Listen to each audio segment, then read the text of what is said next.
ایک جماعت آئی آپ کے پاس، ایک جماعت آئی آپ کے پاس، 7 آدمیوں کی جماعت تھی.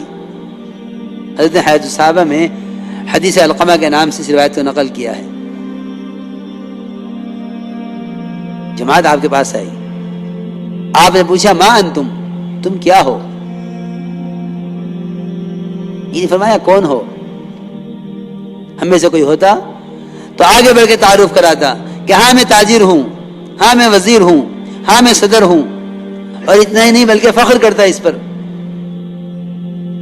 آج کوئی کہنے والا نہیں ہے کہ میں ایمان والا ہوں، کیونکہ انسان کی فطرت ہے، اس کا مزاج ہے کہ جس لائن کی محنت کرے گا اسی لائن کا کہلایا جائے گا. جتنی نسبتیں قائم ہوئی ہیں نا دنیا میں، وہ ساری نسبتیں صرف مقصد کے بدلنے کی وجہ سے قائم ہوئی ہیں. کسی نے یہ نہیں کہا ہم تاجر ہیں، کسی نے یہ نہیں کہا ہم کاشتکار ہیں. سب نے ایک آواز ہو کر کہا کہ یا رسول اللہ ہم سب کے سب ایمان والے ہیں. آپ نے فرمایا تمہارے ایمان کی کیا علامت ہے، کیا دلیل ہے کہ تم مومن ہو؟ انہوں نے عرض کیا کہ ہمارے اندر 15 خصلتیں ہیں. سب سے پہلی بات تو یہ ہے کہ 5 چیزیں ہمیں آپ کی جماعت نے آ کر سکھلائی ہیں کہ ہم ان پر یقین رکھیں، ان پر ہمارا ایمان ہے. پہلی بات یہ ہے کہ ہم ایمان لائے اللہ پر، اس کے فرشتوں پر، اس کی کتابوں پر، اس کے رسولوں پر اور آخرت کے دن پر. اس پر ہمارا ایمان ہے. آپ نے فرمایا وہ 5 باتیں کیا ہیں جن پر تمہارا عمل ہے؟ عرض کیا کہ آپ کی جماعتوں نے آ کر ہمیں 5 باتیں وہ سکھلائی ہیں جن پر ہمارا عمل ہے کہ ہم سب سے پہلے گواہی دیتے ہیں اس بات کی کہ اللہ کے سوا کوئی عبادت کے لائق نہیں اور محمد صلی اللہ علیہ وسلم اللہ کا بندے، اس کے رسول ہیں. اور نماز قائم کرتے ہیں، زکوٰۃ ادا کرتے ہیں، رمضان کے روزے رکھتے ہیں، بیت اللہ کا حج کرتے ہیں. یہ 5 وہ ہیں جن پر ہمارا عمل ہے. یہ فرمایا کہ نماز قائم کرتے ہیں. میرے بزرگوں، دوستو، عزیزو،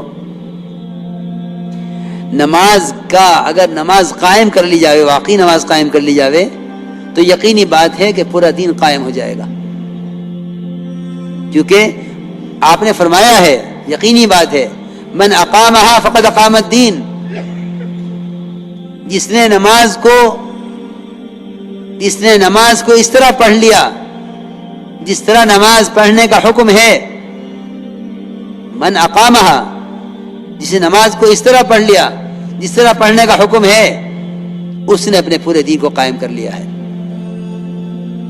کیونکہ پورے دین کا سدھار اور پورے دین کا قیام وہ نماز پر موقوف ہے. میرے دوستو عزیزو، یہاں تو کوئی الزام دیے ہوئے ہے ماحول کو، کوئی الزام دیے ہوئے ہے شیطان کو.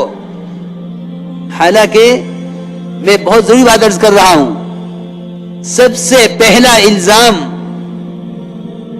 بے دینی کا، سب سے پہلا سبب وہ تو میری اپنی نماز ہے، وہ تو میری اپنی نماز ہے. تو یہ بات دیکھنے کی ضرورت ہی نہیں ہے.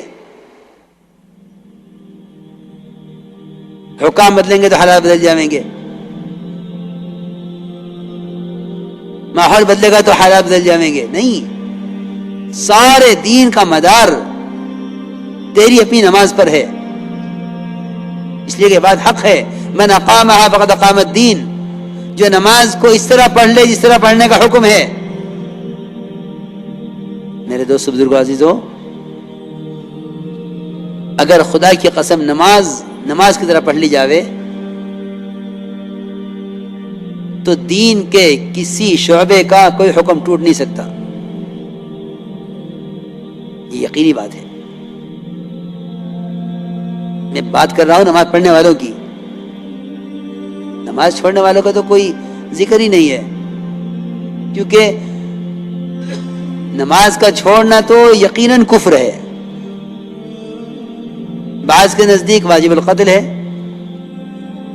اور بعض کے نزدیک واجب القید ہے کہ اس کو قید کر دیا جائے ہمیشہ کے لیے. امام صاحب کا مطلب تو قید کرنے کا ہے. اس لیے مسلمان سے نماز کے چھوڑنے کا تو تصور ہی نہیں کیا جا سکتا.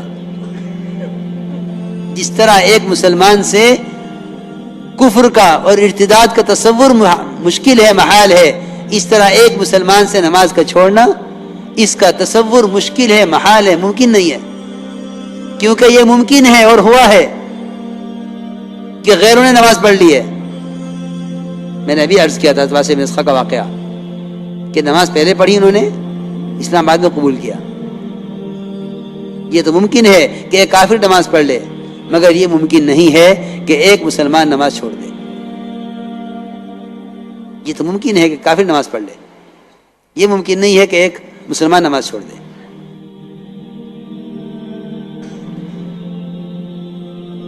تو میں تو عرض کر رہا ہوں نماز پڑھنے والوں کی بات ہو رہی ہے کہ نماز پڑھنے والوں کی بے دینی کا کیا سبب ہے، کہ نماز پڑھنے والوں کی بے دینی کا سبب ان کی نماز کی خرابیاں ہیں. کبھی نہیں غور کیا اس پر، کبھی غور نہیں کیا اس پر. میں جو عرض کر رہا تھا شروع سے کہ دعوت اور عبادت کا جمع کرنا اصل ہے. جمع کرنا یہ نہیں ہے کہ نماز پڑھ لی، بلکہ ابن عباس اور عبداللہ ابن مسعود دونوں کا قول ہے کہ جس شخص کی نماز اس کو منکر سے نہیں روکتی، اس کی نماز اس کو اللہ سے دور کرتی رہتی ہے. نماز تو اللہ کے قرب کا سبب ہے، مومن کی معراج ہے. پھر یہ کیسے ممکن ہے کہ نماز اللہ سے دوری کا سبب بنے؟ اس سے زیادہ قرب کا تو کوئی موقع نہیں ہے، تو مومن کی معراج ہے. اللہ مجھے معاف فرمائے. کیا نماز پڑھنے والوں کی نماز اور کیا نماز پڑھانے والوں کی نماز. صلو کما رأیتمونی اصلی صرف ایک نماز کو نمونہ بنایا گیا ہے، صرف ایک نماز نمونہ ہے، باقی خدا کی قسم کسی کی نماز نمونہ نہیں ہے. صلو کما رأیتمونی اصلی کہ نماز اس طرح پڑھو جس طرح مجھے پڑھتا ہوا دیکھ رہے ہو. صحابہ کرام نے آپ کی نماز کو جس طرح دیکھا اس طرح نقل کر دیا. اس لیے حدیث میں آتا ہے کہ جو شخص رکوع سے اٹھنے کے بعد اپنی کمر کو سیدھا نہ رکھے، اللہ اس کی نماز کی طرف نظر اٹھا کر نہیں دیکھتے. صحیح حدیث ہے.